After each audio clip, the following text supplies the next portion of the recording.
Hare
Shri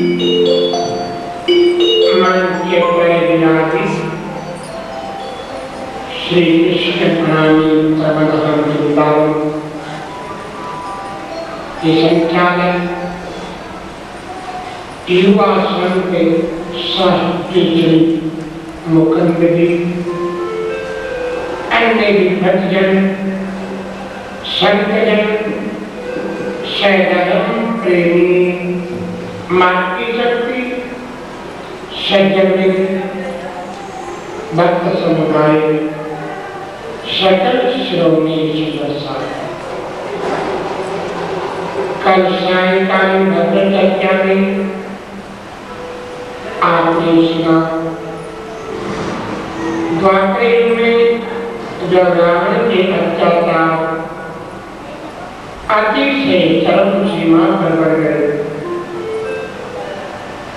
तब पक्षी देवी ग्रहण करी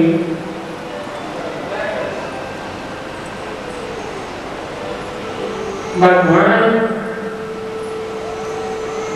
शिव ब्रह्मा को साथ लेकर के और भगवान विष्णु के पास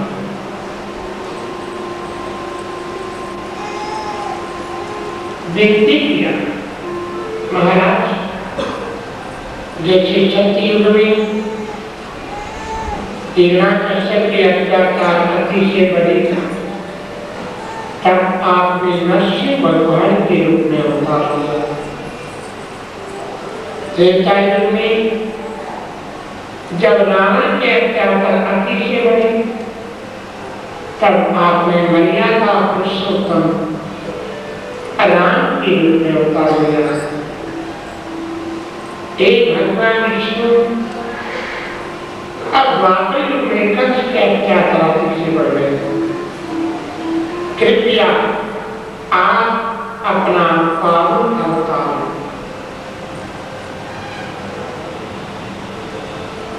सुनते ही विष्णु शांत हो गए, आंखें बंद करके ध्यान में बैठे।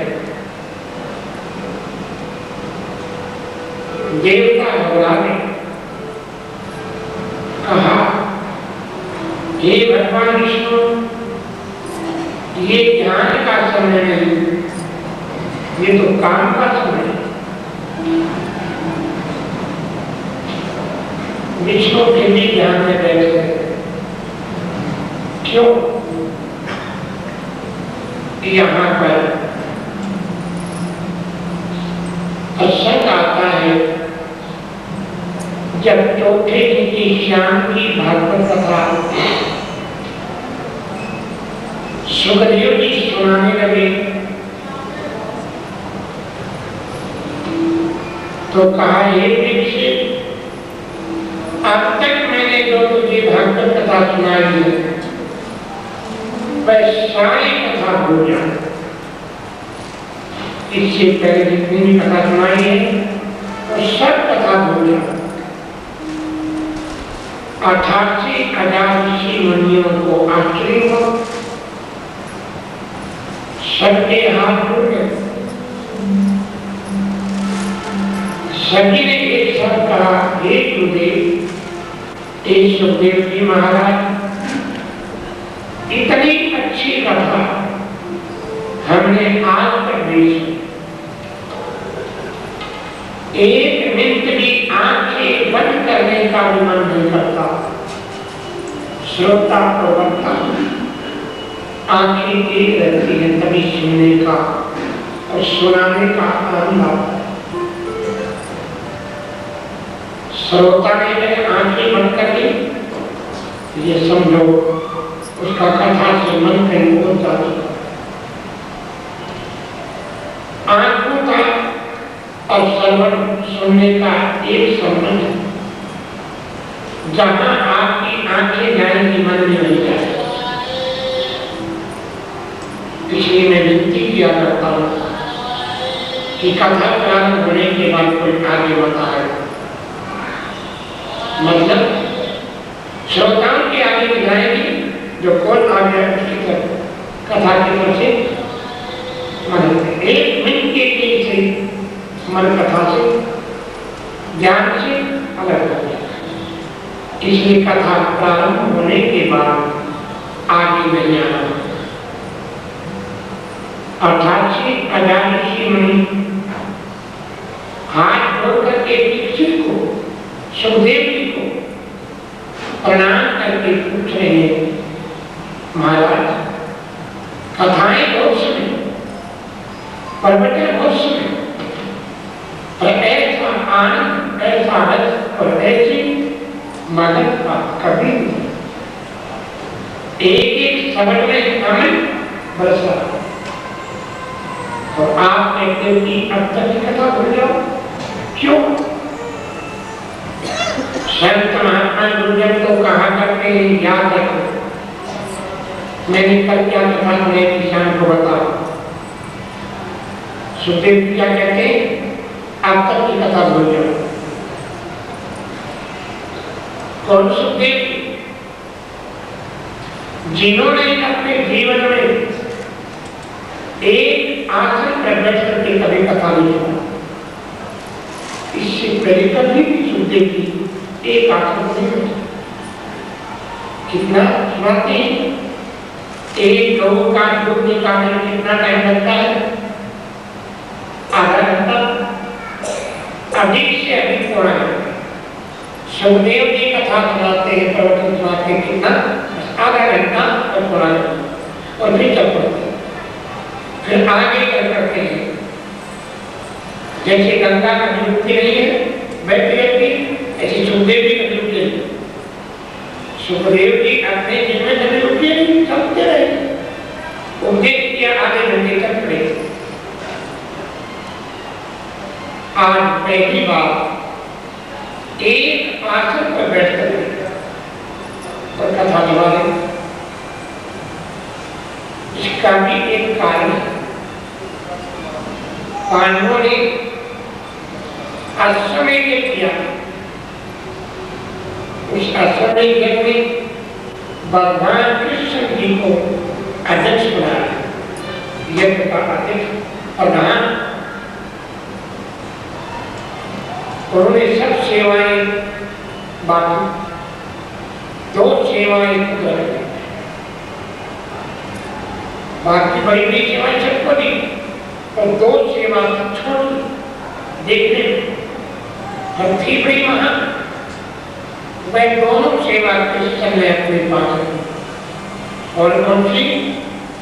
एक तो आने वाले संत महात्मा गुरुजन ब्राह्मण, उनकी चरण पादुका हराम लेना और अपने पीताम्बर से साफ करना, जूता तक हराम, संत महात्मा गुरुजन ब्राह्मण के लेना, साफ करना, और उसके बाद एक दूसरी सेवा क्या किया? संत महात्मा गुरुजन ब्राह्मण जब भोजन करते हैं तो उनके जूठे बर्तन खुद उठा। गुरु कृष्ण का नैया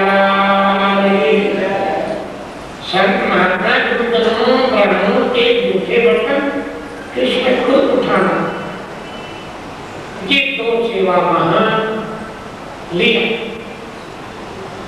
और उसके बाद भोजन धाय किया, वहां पर झाड़ू बनाना पूछा लगा। ये कृष्ण को कहते हैं कृष्णन वंदे जगत गुरु। जो कृष्ण जगत गुरु है, कृष्ण तो भगवान है, जो कृष्ण साक्षात ब्रह्म परमात्मा है, वैसे कृष्ण क्या करें? संत महात्मा गुरुजनों के पैर हो गए और उनके जूठे बर्तन उठा रहे हैं और झाड़ू लगा रहे हैं, सफाई। ये सेवा, यह कृष्ण के द्वारा की गई सेवा।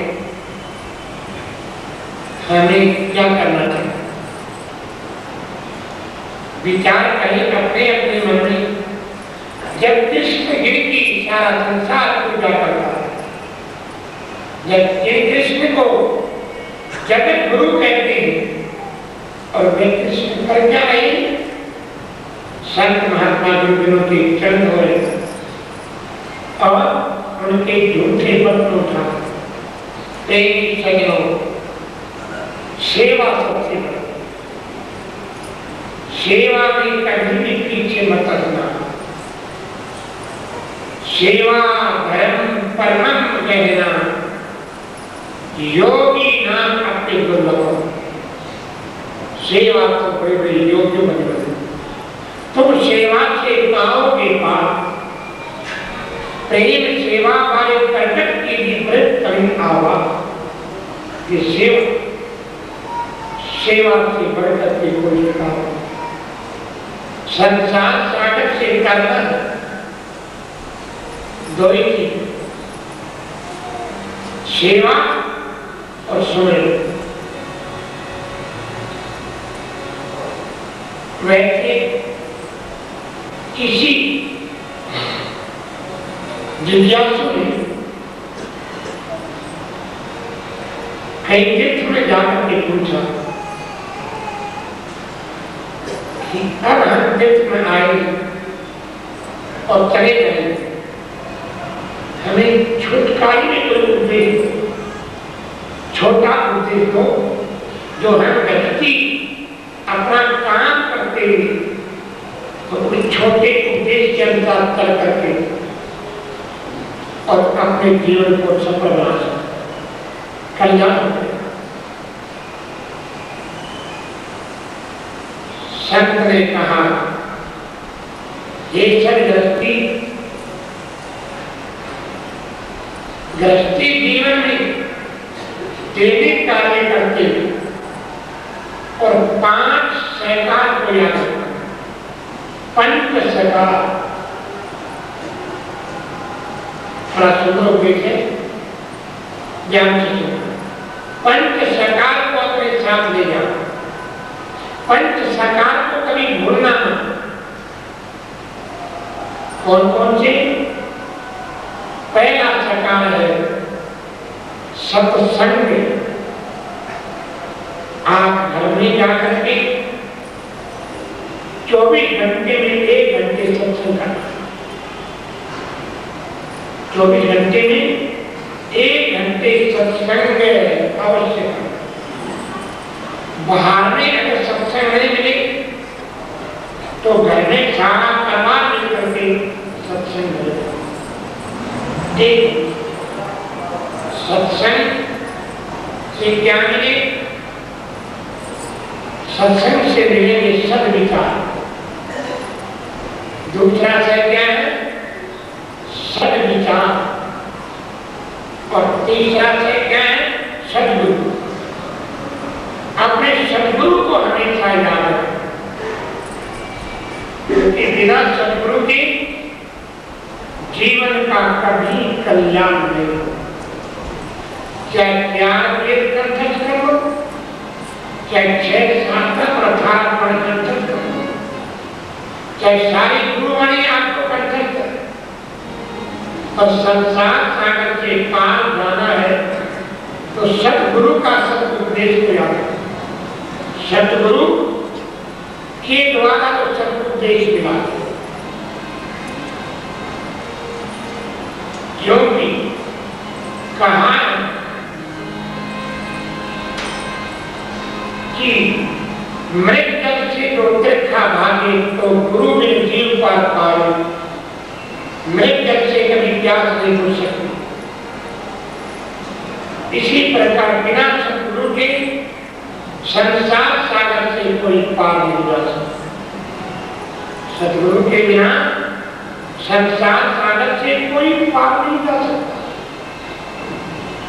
इसलिए कहा है शास्त्रों में कि गुरु बिन भगति करे न कोई, चाहे शिव दिन की क्षण होय। गुरु बिन भगति करे न कोई, चाहे शिव दिन की क्षण होय। गुरु बिन भगति करे न कोई, चाहे शिव दिन की क्षण होय। गुरु बिन भगति करे न कोई, चाहे शिव